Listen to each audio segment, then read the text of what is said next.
There you are. Oh, good morning, I didn't see you sneak in. You're live.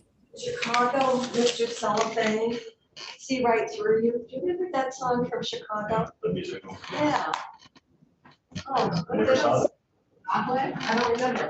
Okay, good morning, everybody. Good morning, everybody. This is Friday, April 8th. This is the Chair Senate- Boston? Yes, Do you want that? We have Max. yes, we have Max, yep. This is the Senate Transportation Committee, and we're going to continue our discussion on the transportation bill, H 736. And our first item on the agenda this morning is the My amendment? your amendment. Yes, Senator Kitchell has an amendment, and we have Jennifer Pitts from the Commissioner of State Buildings, and Anthony is with us this morning. So go ahead, Senator Kitchell. Why don't you explain what's going on? Do you want, oh, you brought it up. We had testimony regarding the arrangement, the memorandum of understanding that had been negotiated between BGS and DCS as it related to when cars are going to go be replaced and would otherwise go to auction to make those vehicles first available to REJA participants who are required to engage in training, education, and work activities. And it triggered the thought that there are other populations or programs where participants would need assistance with transportation, including vocational rehabilitation, which also does car repairs and so forth. And then that triggered the thought about, because we'd had the testimony from Capstone about the supply of electric vehicles or plug-ins and how much time they were spending. So it seemed like that arrangement that had been negotiated between the two departments could be extended to Voc Rehab in descending order, reach up, don't want to do anything to impair the current availability. The next step would be offered the opportunity, and then Capstone, and then go to auction. So it was really just taking the arrangement that we received testimony, and I can't remember who came in to testify on that. Do you remember about It was just AOT. AOT came in? I don't know why AOT would come in. Well, they were talking. AOT brought it up as a topic. And so it was with that discussion that I thought we should consider making that same option available in descending order. And it would require the same, thinking that it would be the same kind of requirements in terms of what would be paid and so forth that had been already hammered out in that first negotiation. So it's really taking what you did for reach up, they're the first group, second and third, and then go to market into the auction. And that's what Anthea did in terms of the order, and that is reach up, BR, then Capstone in descending order of priority. And then I think you had a copy of the MOU that had been negotiated between the two departments relative to these vehicles. So that's what this does. Take something that was done administratively, and probably this could be done administratively. But this is a way of formalizing it a bit more. And I think there was you had some conversation, did you, with Capstone? Because that triggered a thought about, because they've been on vehicles. And these obviously would be vehicles that have been well maintained and have probably not the highest mileage. So that's the purpose of the amendment. And I don't know if BGS doesn't like it or not. Well, We are opposed, but I'll speak to why we're opposed. For the highlights. There are changes from the last version that you saw. One of the things that was not captured in the first version was the concept of this descending order of priority, where it should, be made available to DCF for participants and reach up, and then to Voc Rehab, and then to Capstone. And the other thing I'll point out, that Senator Kitchell did not mention, and you did an excellent job explaining your proposal, is on line 3. You'll see some references to statutory authority. BGS through the surplus, sale of surplus can already do this. So this is directing it be done in a certain way. So you're not having to change statute to allow for the direction of vehicles in the way that Senator Kitchell is contemplating. And then sort of the details of what needs to be included in this policy is in subsection B. Subsection C, as Senator Kitchell mentioned, talks about entering into one or more MOUs related to the sale of surplus vehicles. I believe they already have one with DCF. And then they will provide an oral update, not a written update, to the House and Senate Committees on Transportation regarding the implementation of the policy during the 2023 legislative session, let you know how it's going. Yes, go right And ahead. it's all new, this is all new language then. Yeah, this would be new in the iteration of wherever it goes. It's all session law, so it's not changing the green books or codified law. There already is the statutory authority to do this. Yeah, and right now, it's just done administratively. Right. Yes. Session law means this only applies as a prioritization for the next budgetary year, not beyond that, no? No, session law is just like codified law, just like the green books, it's just harder to find. So if you wanted to, we could put it in codified law.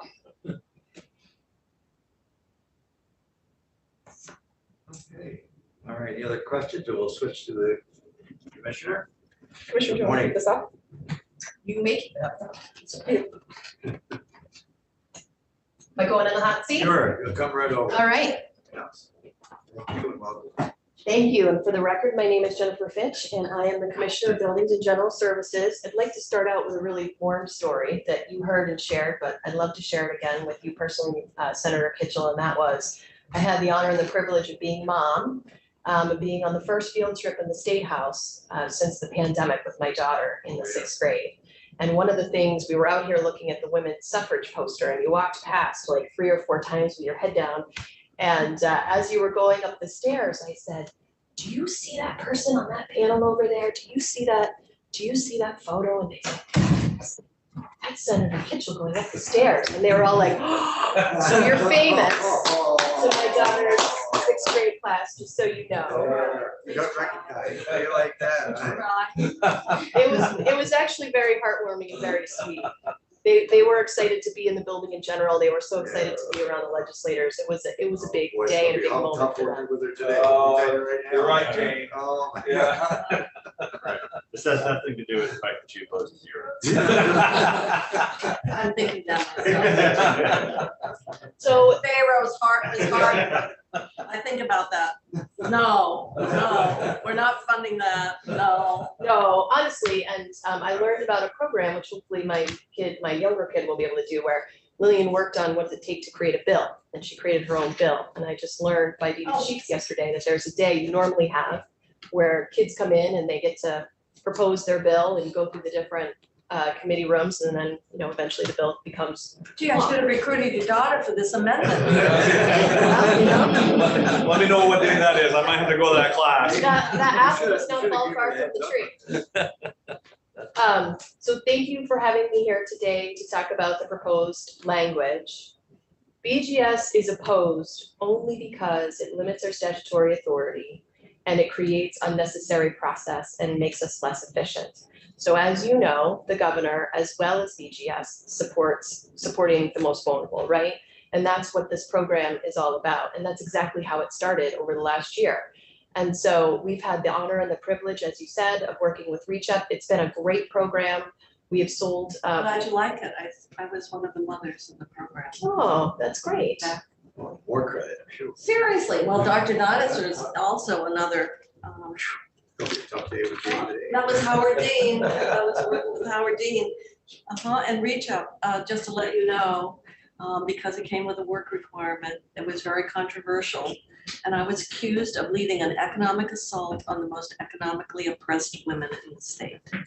So they cried, but for different reasons. This is when you were commissioner. Yes, one commissioner, yeah. And Sally Conrad said Howard Dean should be ashamed of himself. Sally Conrad. You remember that? I remember Sally Conrad. Yeah, well, those are, well, and now, long forgotten.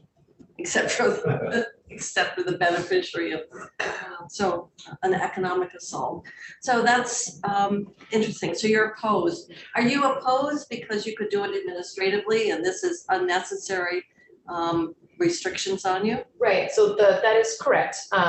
And since we last met you, we also have worked with what's called Hireability, which was That's where you are.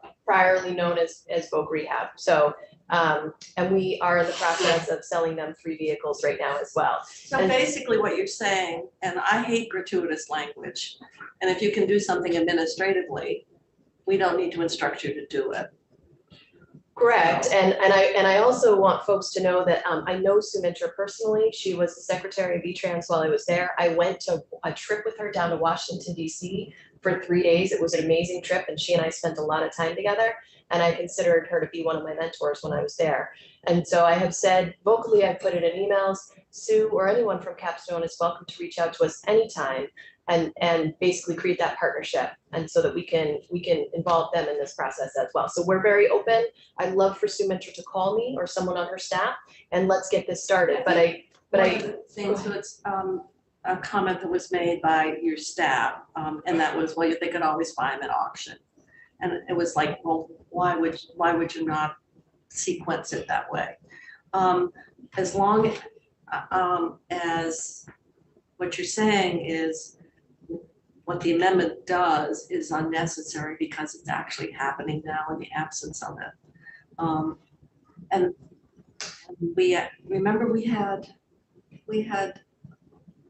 someone from the agency came and talked about that, and I asked them to please convey to VR, you know, what was, and that communication hadn't occurred at the time, which was a couple months ago. So it sounds like a lot transpired. Deb Farrell is the manager of government business services where Fleet falls under, and I think she was the one that came and testified to originally. Yes. She actually was the one that has been proactively doing this on her own, also working with her surplus staff and obviously Fleet staff as well. But that's how the original partnership was created. And then when she came here, she actually proactively reached out to VR as well. And so, and we can proactively reach out to Capstone if that would help kickstart the partnership. We're happy to engage anytime, but like I said, Sue Minter or anybody on our staff is also welcome to engage us anytime. The only other thing that I'll mention, it's just important for folks to know, is during the pandemic, our vehicles were underutilized, as you can imagine, because people weren't traveling. We were all mostly working from home. And so our vehicles were underutilized for 2 years. And because it is that much harder to purchase vehicles right now, what we're going to do is we're going to try to repurpose as many vehicles for the fleet before we dispose of them. So what that means is there won't be a lot of vehicles probably in the next year or two that are going out and we'll be disposing of, because again, we want to utilize our existing fleet to the extent that we can. So that's kind of a secondary piece, is that the partnership can happen anytime. We're open to it. We want to help vulnerable Vermonters. We want to help all communities and organizations if we can, and we have current statute that allows us to do that, and we want to continue to grow those partnerships. And we're doing it proactively on our own, and we have been all along. Yes, go ahead. But also, there may not be that many vehicles in the next couple of years as well. So then it just continues to seem overly burdensome.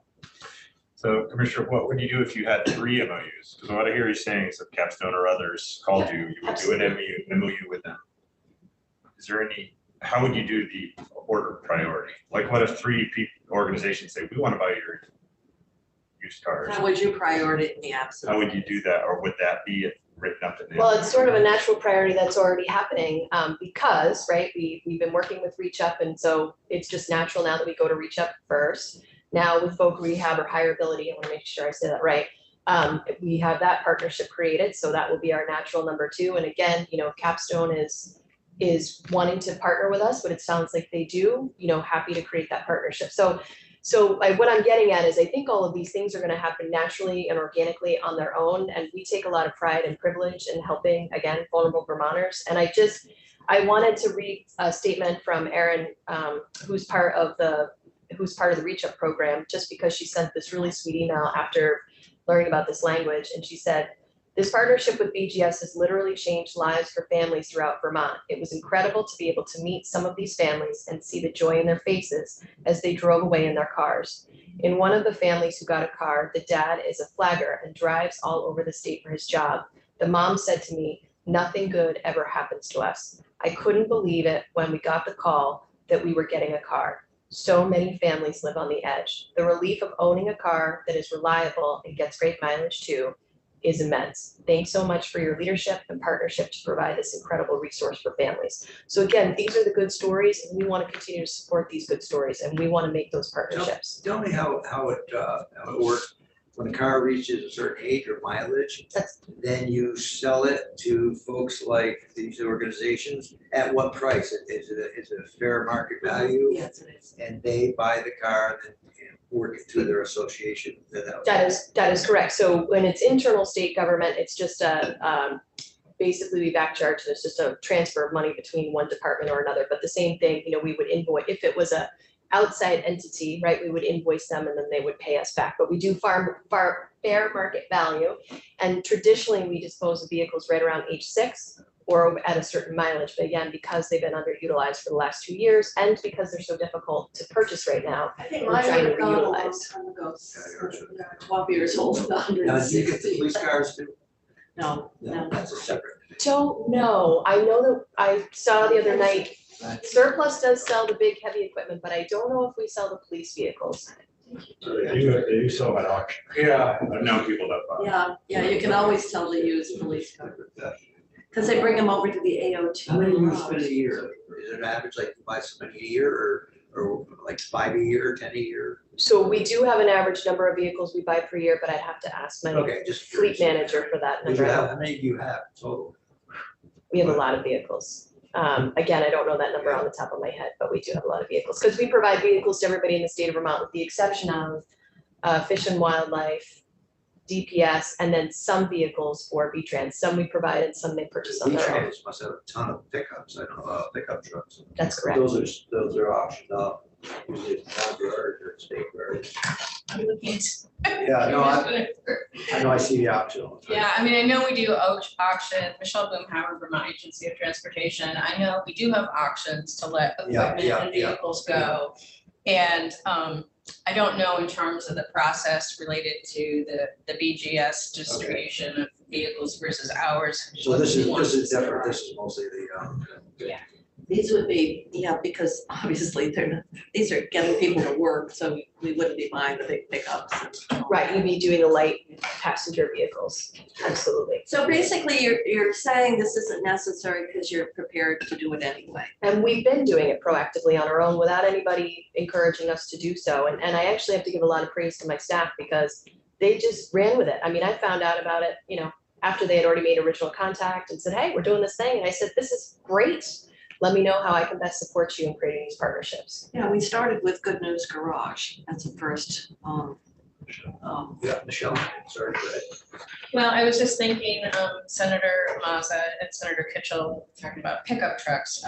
As you all know, we also have sedans like the Mach-E's that we recently purchased to get around the state and have four-wheel drive capacity in many cases.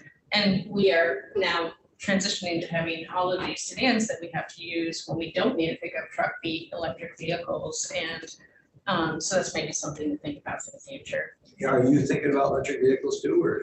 Of course, we are. There's a certain percentage, I think. That's right. Tim Ash was. Yeah. There is a certain percentage. So I hope if somebody can, Tim can text because he's always listening to these discussions. Yeah, because he was the one that was instrumental. He was the years one ago. Saying that the state should be a leader and that we should have Yeah, I a, remember that, okay. a target for, That's when electric wasn't very popular, I mean, it wasn't as popular as it is today. So right now, at least 50% of all vehicles purchased annually by the commissioner, me, shall be low emission passenger vehicles. That's what's currently in statute. that's interesting. So you might have some AOT because you've got a number of, they're like Subaru kind of Yeah. all-wheel drive. And those aren't part of the fleet?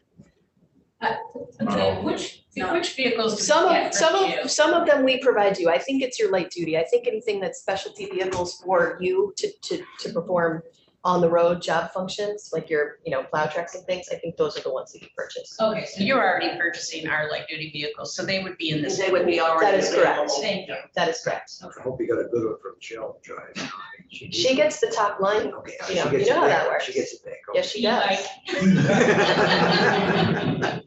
It's a long way. Don't forget to get your incentive. Look at you studded tires. They sent me to Costco. Yeah, they sent you a copy. Get your incentive quickly. So I know part of this Yes, is go right about ahead. trust. but- You're gonna get the rebate, right? So the only thing I want to clarify, so on the priority, so Capstone comes, they would be kind of third, you would offer the card to the people that you already have deals with or. Just anybody. because we Yeah. created those partnerships already. And then is there anybody you wouldn't perform, like do an MOU with? So I guess So you have to be somebody that's serving the vulnerable kind of. Well, I mean, we can open it up. I mean, that's certainly one of the governor's goals and something that we obviously support and we find really important at BGS. So, but here's what the language says, just to clarify. Transfer the property, in this case vehicles, to any other state agency or department having a justifiable need. And then it also talks about municipalities, schools, and nonprofit organizations having a justifiable need. So it's Broad. pretty broad band. And again, if there's ways where we can help vulnerable Vermonters, and there's even more opportunities beyond Capstone to do that, we are very open to those partnerships and we are eager to do that. Good discussion. I think it's good.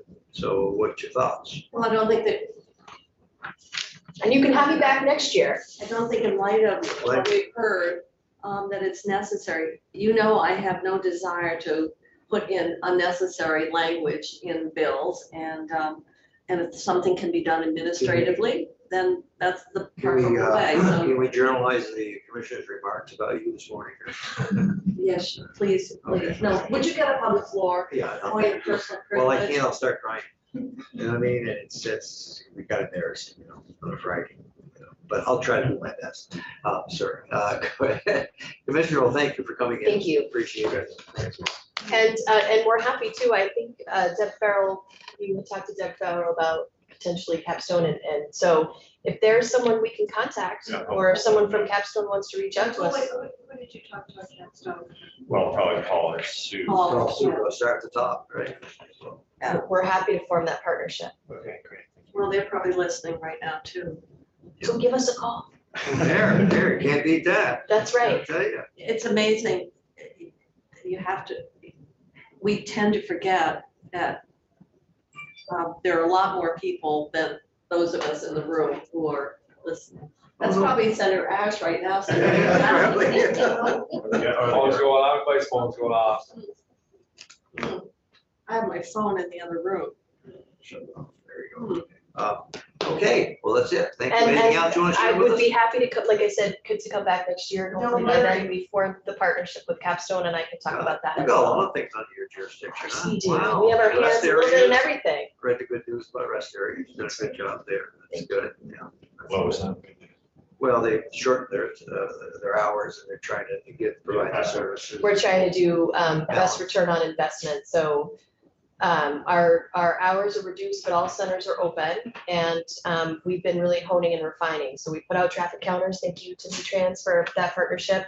And we're making sure that we're hitting at least 80 or 90% of the incoming traffic that our building is open during that time It's a frame. good time to do it. I mean, this is the opportune time to do these things. You wouldn't dare do them for normal times, but you can do it now. And I think it's gonna work. I mean, you're still providing how many hours a day? It's still. It varies in every single Yeah, center, again, right. based on the 80 to 90% traffic. So in some places it might be 10 to 6, but in other places it might be 6 a.m. to 7 or 8 Right, p.m. yeah. So What's it at the Bennington restaurant? I can get back to you. I don't know off the top of my head, Well, but they we have are. 3 or 4 days. Yeah. The one you can't get to. What about the traffic count? What is it? 60 Is there a counter at each one? So we've been putting it, so we put out counters last summer and we And recognize. it's probably back and forth. Yeah. I know. No, I'm up to 200. We recognize that travel patterns obviously are gonna change and hopefully we'll have, actually, I heard tourism was really good last summer from folks that are in the industry here, but also we will continue to put counters out knowing that we will expect to have increased traffic as we reopen and travel and tourism picks up. So we'll keep putting those counters out. And in fact, we're putting out some counters 10 days around Memorial Day this year in a few places around the state, How again, many- to refine those How many hours. does the chamber run? I know you run the Williston one, and you, the chamber, do they contract with Is it us? one in St. Albans? St. The Albans? chamber operating? So the chamber operates, I think it's Georgia South, Williston North and South, Bennington, and now Alburgh, seasonally. Yeah. And I don't know the hours for Williston off the top of my head. That works out well with the chambers? They seem to, I believe so. Good, I think I've you heard know, it's too. good. I heard it's a good partnership. For years now. And very popular. Williston is one of our more popular centers. Yeah, that creates a lot of traffic there. It's a good location. It's just That's why I hate going to Burlington. Somebody that commutes that route, when's the coffee coming back? That is a great question, actually. What's that have to do with the best there? I just, well, you go by, you know, to go to Burlington. We can use some of your money in Chilton County, you know, instead of keeping it all down You're here. very welcome anytime. We'd love to, we'll give Maybe you a his tour son of needs an Chilton County. apartment over You there. gotta see the things we got there. You got movie theaters, you got shopping centers, you know, Really? you got a Walmart, you know. I So only shop local. in terms of the coffee service, what happened was we had a contract and that contract expired when all of the centers were closed. And because, you know, when you touch a coffee pot, it's a germ transfer No, I went through location, it. we eliminated the coffee service during the pandemic. We put out an RFP about, I want to say 6 to 9 months ago to get it back up and running. Unfortunately, we only had one bidder and they weren't willing to agree to the state's contract requirements. And so it didn't work out. But now what we're going to do is put out a request for information because we believe that different areas of the state may have different, you know, there might be vendors that have different solutions in different areas of the state. So we're going to open it up and You say, can't actually sell coffee. we can't sell it. Donation. It's free in donation. That's how you get around that requirement. And typically the donations that we get exceed the cost of the coffee program. And so it, Yeah, people are pretty generous. it works out. They'll throw We do that with electric cars, just donation to charge them. We're gonna do it for the buses. We're gonna have donation. Yeah, there we go. Oh, boy, deal with it. Required donation. Yeah. They're gonna put a picture of it on the bus, this year, Well, you know, right on the side of the bus. Well, I'm surprised that thing over there doesn't have a I do bus. advertise on the bus. You know, 7 Days Magazine, you get this picture in 7 Days Magazine every week or whatever, it's up there. The ad that he's looking at is for GMT. Yeah. He's a big bus promoter. Oh, look at that. You are up I'll there. bet you'll see a sign on the side of a bus. Oh, yeah. Yeah. I got two of them. Yeah, so you're gonna see it. Did you do it last year? See? Thank you again. Thank you so much. I Thank appreciate you. it. And then hopefully when I come back next year, we'll have even more partnerships to share All with right, you. good, good, thank you. Thank you. You as well. See ya. So Bye-bye. where are you, Jennifer, where is your office now? I'm on the 5th floor of 133. Oh, great. Used to be nice over What here, happened to your you're over here to the house. This one. Well, that's quite the story that some Oh, people okay. talk about. But the legislature now has Suakin. So, but here's I will just tell you, the good part of the story is that I had staff in 5 different locations in the complex. Now, all of the central offices are together on the 5th floor of That's 133. a beautiful building. It's a beautiful building, and the collaboration that we're seeing in the communication, we're becoming more efficient. You know, teams are bonding and we serve each other, so it's really good to have a You know, central. they're all complaining that you're right here with them, and you're overseeing them, so. Well, it's funny, I park myself right up front, so if you come onto the floor, you need to use the bathroom, you gotta go by my office. That was intentional, so I wanted to make me say hello to all the employees on the floor. You're doing a good job over there, thank you. Thank you very All much. right, see ya. All right, Anthony, I'm sorry I made you write that. We did get a good response. That's all. It was a very interesting conversation. She's one great commissioner, I'll tell you, she does a great job. Oh, she's, in building. yeah, we're now an institution. Yes, Oh, yes, that's what you're on Yeah, I've institution. worked with a lot of commissioners. We spent a lot of time with her. This lady is very. She's sharp. She right on top of everything. She's very sharp. And, Good speaker. Great show. Okay, next item this morning, we're gonna talk about, Jamie, you're here this morning, you wanna join us at the table here, and stole the chair already, or? Tom was the chair over there, he didn't want to, sitting in the back close. You want me to testify for That's where Jamie. Are you from the bus company? If you were, you'd get a better. Right, Sorry. high back seat, low Yeah, comfort, yeah, cooling. Yeah. Yeah. Earlier, Senator Perchik said anybody can testify in person but me. So I don't know, I'm off to a good start this morning. Okay, tell us what your issue is. Thank you, Senator. Jamie Fian with Firmer Piper, Eggleston and Kramer on behalf of the American Property and Casualty Insurance Association. Which is That's a a mouthful national, right there. yeah, I know, I got myself tongue tied on that one on Friday morning. But the name of the firm, it's almost as. Yeah. Way too many syllables. APCI is a national trade association of over 1,000 members that have several hundred of whom write insurance, including auto insurance. And I'm also here on behalf of State Farm, the nation's largest auto insurer. I'm here to speak to section 50 of the bill, which is on page 49. And this is a very small section, and I can read it for you while you look for it, but it's titled Right to Recover Expenses for Emergency Services. And it reads, a municipality that deploys police, fire, ambulance, and rescue. Of our. Oh, it's not? If you wait 1 second, I'll put it up. If I may. Yep. So Senator Mazza, Butch Shaw brought in a piece of paper Yeah. regarding this. Yeah, that's what Butch is working on too? Yeah. Are you working with Butch on this? Is that? I- Page 57 on it. I've been talking to Butch about it, yeah, I think this language? he thinks Okay. he may have gone a little too far on here, Okay, well, but all yeah, right, so, well, it's all new to us, so let's start from scratch. gotcha. I just thought I'd give you the background, why we think it goes too far, and then maybe what Representative Shaw has proposed. might be right. Have we got the right page? Sorry. 57. 1 second. Gotcha.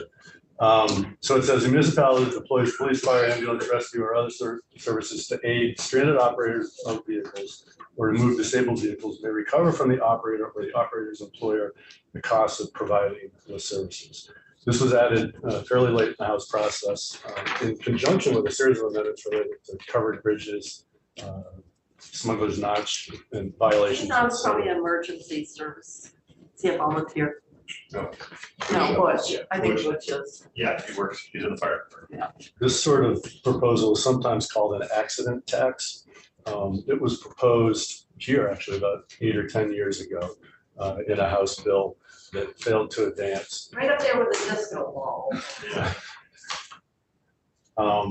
And part of what was pushing it years ago were vendors in part who would go to municipalities and say, get us this authority, we'll take it from there. We'll go to insurance companies, get the recovery, and we'll just keep a portion of the return for the services that were provided to the municipalities.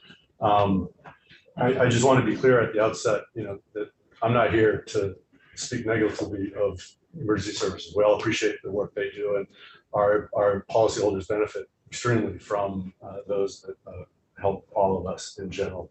The issue, of course, is what's the proper funding of these sort of emergency services. Today, I think you all, society views these as a function that serve all, not just insurance policies. And as such, it's supported through broad-based taxes such as municipal taxes, property taxes, and the like.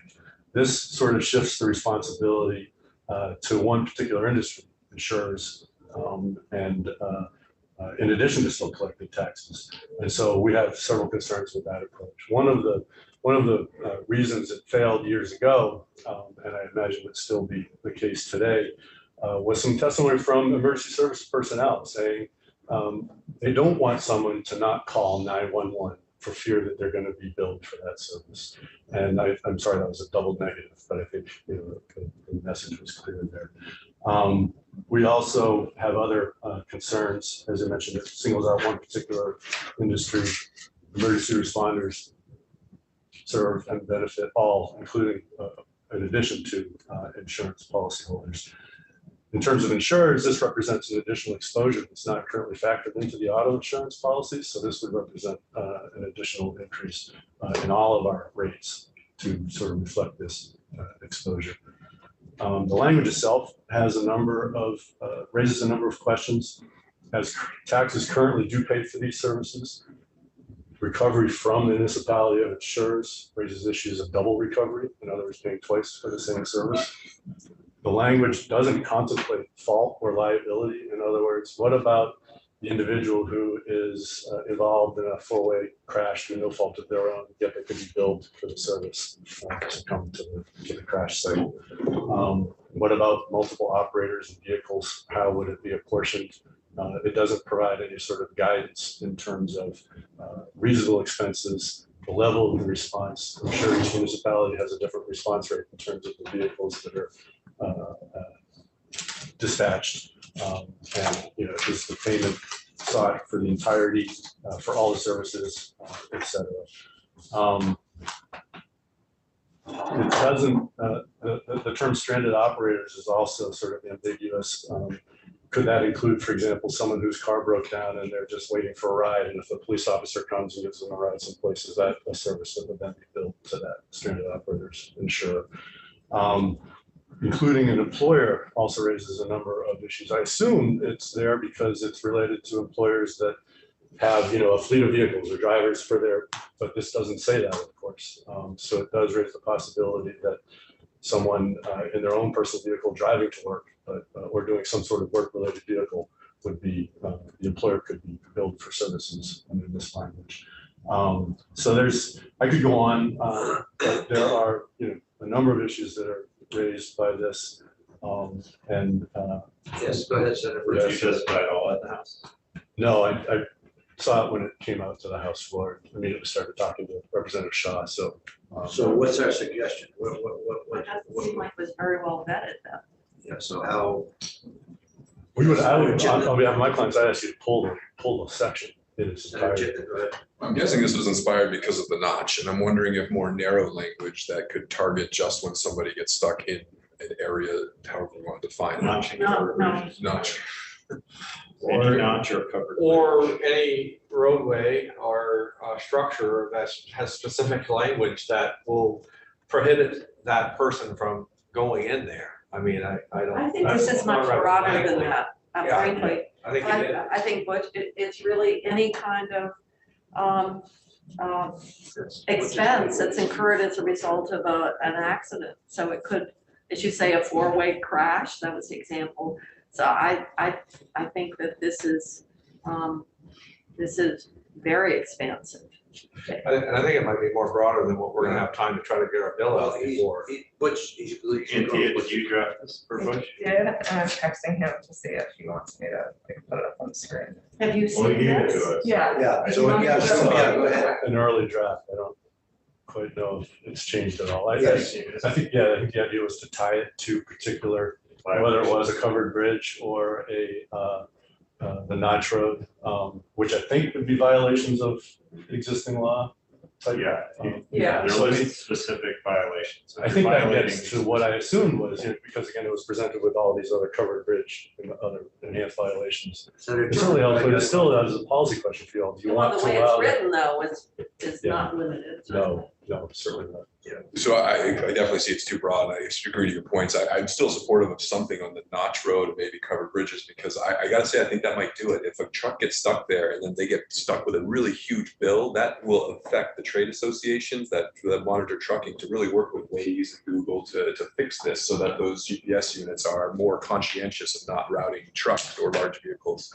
Notch. And to that point, it's not like that language isn't already happening, because you can ask DMV anytime they catch a truck going across a posted bridge. And those fines start to really add up at that point in time. I'm not gonna go into a story that really bothered me at one time, but it was the level of fines that really got one time to a truck that normally was crossing a bridge and was caught on it. It was a 6-digit fine before it was all said and done. So it's not like that, This seems to be, why would a municipality, I can see maybe police, but having a truck stuck in the notch, I guess the Stowe police would obviously get involved, and that would be cost. And I think like what a lot of it is that a lot of the volunteer fire departments, they can't get any funding back unless they have a mechanism to charge somebody. And that's what they're, it's broad, too broad to figure out, but I can almost understand what they're trying to do. They're trying to recover their costs of somebody going up there for 6 hours and helping out. But You all have been dealing with these issues much more than I, but what about the operator who gets stuck for no fault of their own? Like they're not, an oversized truck, or they're There's not. only a violation. right. Through the covered bridge as well. Yes. It should be posted really soon. I sent it to Jeannie, and I'm happy to talk about the language. Representative Shaw said he would love for me to share it with you beyond just. So is this triggered, we had comments about now with so many accidents, the state police and the local fire department, was it you, Russ, who made that comment, or go out, and so that's standard practice now with accidents. Yeah. So this would allow the local fire department then to charge for going out. Exactly. Municipality. That's where a lot of that. They may decide not to. I don't know what the protocol is. They seem to There's do. hardly an accident where the fire department isn't called anymore, whether they are heavy rescue or they're out there looking for a fuel leak or even sometimes as simple as traffic control. Cynthia, while you're waiting, are you still waiting? I was gonna, I can do it for my email. That works too. You can Can tell I, us what these. I won't take your time, to try to figure out what this says, but maybe I can Go ahead. get word back to the committee after taking a look at this. Go ahead. Yes. Read it loud. Well, it basically just says if you're violating these certain statutes, which I want to hear from Anthea what they are. I think Mr. Pia brings up a good point about the word operator's employer. Because that could be, if I have to, like, I guess I probably, it doesn't say that I have to be working for that, Could my be a employer. weekend, right? Okay, Yeah. here it is, right here. Okay, so the first thing that I'm actually gonna do is I'm gonna talk about section 50A, which 23 VSA section 1112 already says that a municipal, county, or state, and this is what's crossed out on line 16 down, that a municipal, county, or state entity that deploys police, fire, ambulance rescue, or other emergency services in order to aid a stranded operator of a vehicle or to move a disabled vehicle operated on a closed highway in violation of this section, and that's the postings for roads that are closed, because I believe of flooding, then that municipal, county, et cetera, may recover from the operator in a civil action the cost of providing the services if at the time of the violation, a sign satisfying the requirements of subsection B of the section was installed. So that's current law, and there's the ability for that recovery through civil action. What does that So what does this do? clarify with civil action? You would have to sue. And then this would be, So, in other words, this is being deleted and replaced with you don't have to sue? no, it's still requiring a civil action. It's just this language that would be struck as subsection C only applies to a violation of 23 VSA section 1112. Instead, it would be adding a new section to Title 24 that would be maintaining that for a violation of section 1112, but also extending it so that same recovery would be possible for a violation of 1006B, which is smuggler's notch, and 1434C, which would be that new language for violating a posted limit for a covered bridge. So it would be maintaining existing law for closed roads, extending that right to recover through civil action to vehicles that are stuck in the notch and vehicles that are stuck in a covered bridge or damaged.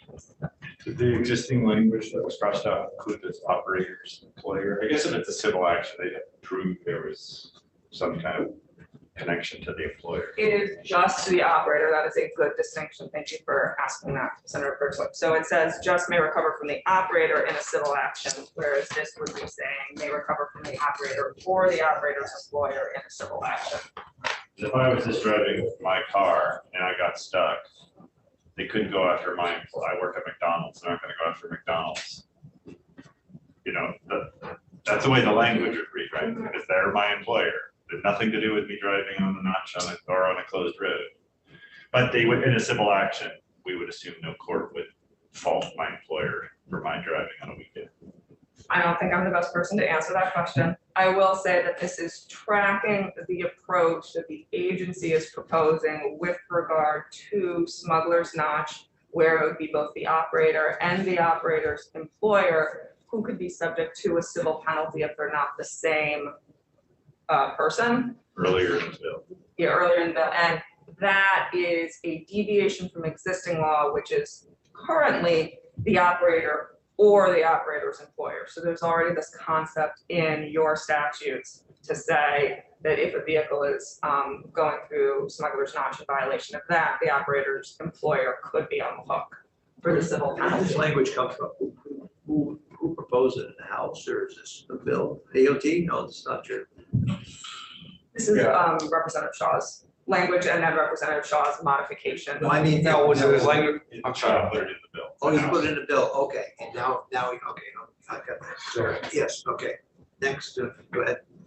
Well, I was gonna clarify with where you were going with it, and whether he had put it in there or somebody else had put it in there, and he was trying to fix it or to make it more palatable, and then to be honest with you, when this is all said and done, Anthea, I just need your words of wisdom to start from the top, go to the bottom. Tell us what we're doing here, because I'm really, really confused about what we're trying to do. I really, really am. I would agree with you on that, because what does this do with the deleted language? I'm just confused. What does this do that the deleted language doesn't cover? And is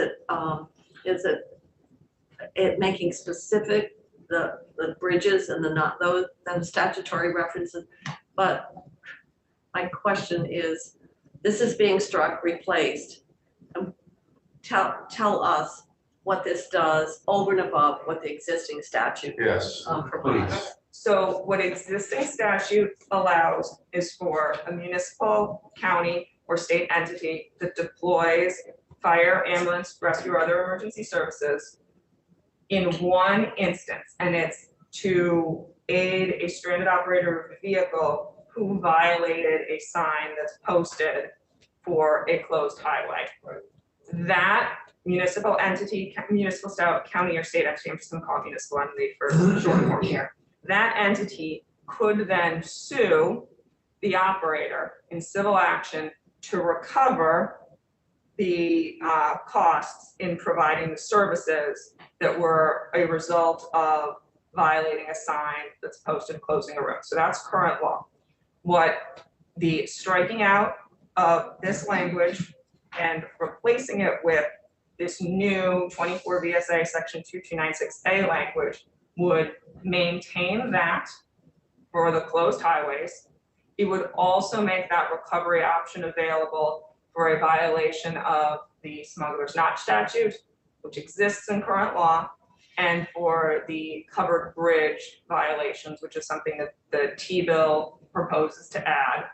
And as Senator Perchlik has pointed out, it would expand it so that the recovery could come from the operator or the operator's employer.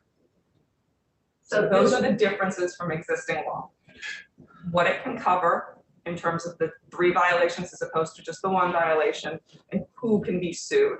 But the other violations, you sort of suggested were covered somewhere else, like in the Right. T-bill. No. No, just the struck out. So under current law, you only have this statutory right to recover if you violate a closed road posting. If you include what's up on the screen, instead of that being limited to just violating the closed posted highways, that right to recover under statute would also be available if the entity is responding to a vehicle that has violated the notch prohibition, or the not yet in statute, but proposed to be added to statute in the T-bill. That's what I was talking about, that last one, about to be proposed. So in some ways, this is proposing or reflective of a proposal that, was that in the House passed 1434. It version? is in the House passed version to add 1434 subsection C, which says that it is a violation with civil penalties if you go through a covered bridge that is properly posted and you are wider, taller, or heavier. What section is? So at first it was sounding very So is that gratuitous, redundant if it's- gratuitous language, but we are adding specifically covered bridges and the notch to that, right? So that's where it's at.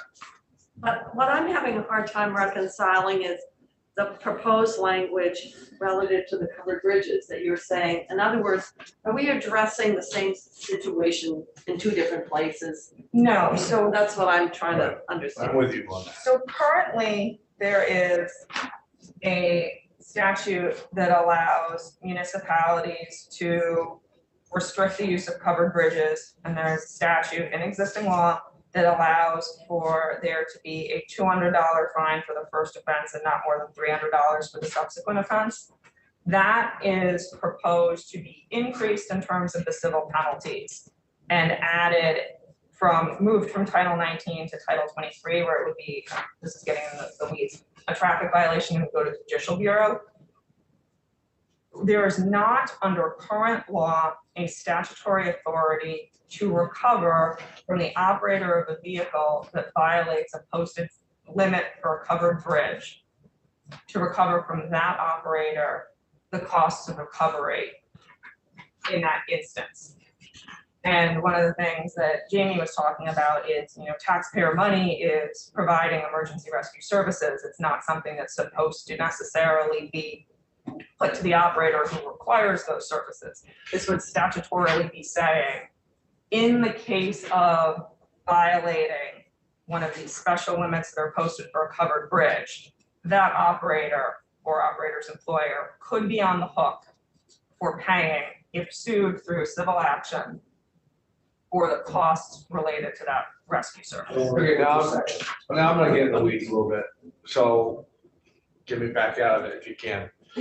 So I get it, they violated it, and now we're gonna go after them, and we're gonna go after them for all the monies. But already the town has in their budget so many calls or whatever that they're gonna respond to. Where do you draw that line as far as the actual cost? I mean, because the towns already are expected to, they put in $50,000 a year to respond to these calls. So they respond to these calls or whatever, and now, oh, we got this guy and he violated it, now we're gonna go right after him. Where do you draw the line as far as what that whole cost is? As far as, you already have the town that already has a budget to respond to these calls, but now we're gonna go right back after them and get some more. You're gonna get a $5 reduction on your municipal property tax. There we go, I like that. Yes, Senator Chittenden. So we're basically proposing to take out the very broad language the House proposed that Jamie doesn't like, and instead expand on what's already in law with just very narrow adding to it with these two other exceptions. I like the direction this is going in, and I think it's just a tool for municipalities to use should they need to if there's an egregious violation. My question has to do with the employer. Is there better language rather than the driver or the operator or the employer, where it's the operator or the owner of the vehicle or the commissioner of the vehicle service, so that it's not owned by the company that paid for somebody to transport something? Is there better language than employer, so as to who paid for that vehicle to be transporting stuff at that time? Does that make sense? It does. Can I think about it? It could be a contractor. And then like the common carrier factor, and if they're providing the service for, like if you're shipping something and you're using it, I don't know if we want to link it to who's the service is being provided for. What about the owner of the vehicle? Is that better than the employer? Whoever owns that vehicle? So I think from a policy perspective, one of the things that I think the notch language in existing law is getting at and is more applicable or is expanding now with the both could be subject to it is, you might be doing work driving a vehicle for the owner of the vehicle, but they didn't necessarily tell you, ignore that posted sign by that covered bridge and drive right through and get stuck and require emergency rescue services to come and get you out. So I think maybe it's hard to sort of contemplate the different scenarios where, is it the owner of the vehicle? Is it the person who's driving the vehicle? Who actually sort of made the decision to put that vehicle through? But I think in the civil, that would come out in civil action. I think it probably. So we can't try to get into all those details, like the courts would figure it out who's responsible for it. So I just want to go back and understand what this does. Obviously, when it came to the notch and covered bridges, we're gigging up, well, the House gigged up fines. Now what they're doing is expanding from a road closure sign for recovery through civil action to closed roads to expand it to notch and covered bridges. Is that what that does? You and Senator Chittenden have just explained this extremely well. This new language does that. Yeah. What came over from the House, it was very It broad. was very, very, Too broad. And we don't crossed out language, but there's a difference in these two parts. One is stranded, one is disabled vehicles. So I think the stranded is like you go on a road that's closed, you get stuck in the snow because it's closed, because Google Maps told you to take this road that's closed, and then you drive 100 yards in there and are stuck. That's stranded, but then the other ones are disabled. both of them are, both include stranded or disabled. So if you look in the struck out language, this is now up there. In order to aid a stranded operator of the vehicle or to move a disabled vehicle. No, the new language just says aid an operator vehicle who is stranded. Yeah. Or to move a vehicle that is disabled. That it, You did the other violation. Oh, but Two of the same 1112 is also included. Yeah, I think the new language is acceptable to me. I don't know. Jamie can go back and talk to the insurance companies, but it's much more narrow. it's just expanding what we're already doing. Do we have any consensus here? Well, the only thing we're expanding is if you go closed road to, if you ignore the signs and hit a. This is absolutely preferable to what Yeah. the House has passed. And in fact, there's already language around being liable for the damages to the bridge, covered bridge. We It's already talked law, about right? that. That's the law, that you can, that the municipality can recover the damages. So this is I do allowing think the, okay, the- trying, maybe narrowing or somehow clarifying the employer aspect, because, do you want to bring an employer into a civil action to clarify whether or not they've been involved in this? And the employer certainly will have deeper pockets in terms of. Mhm, right, that's right. Okay, I would suggest that, We delete Right. operators, employers. well, we go with the new language, but we let Mr. Dean talk to the insurance company, and we let Anthea talk about or think about a different way of wording the operators, employers. We should. I'm assuming that would be that's something that we by could, because time is running short, so go right ahead. Thanks for the opportunity, appreciate it. Okay. Before they come in, Thank you. so- Thank you. That's something. Probably that I was spinning right like on top there for a minute. Yeah. I'll report that section. No. I'll report it, but please don't ask any questions. It's $100 not to ask me anything. No, This is on me. no, all you, setting the language aside, you distill it, it's quite simple. It's allowing recovery through civil action. Right. Right now, it's for road closure, and we're adding 2 more conditions under which that action can be taken. Yeah. That's simple. That's all we're doing with the revised language. Okay, let's take a 5-minute break. We need it. Gotta get back focused on something. We're gonna take a